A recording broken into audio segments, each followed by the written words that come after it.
Sabihin mo kay mama kung may nag-text ka mo na sa cellphone niya ng wifi. O, sige. Sige, sama.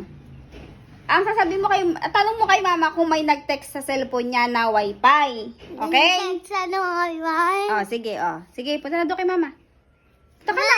Ma, Hindi yan, wala.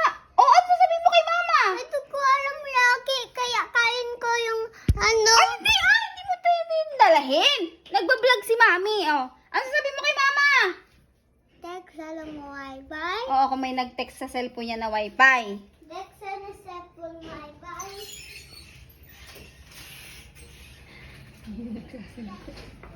Cellphone wifi.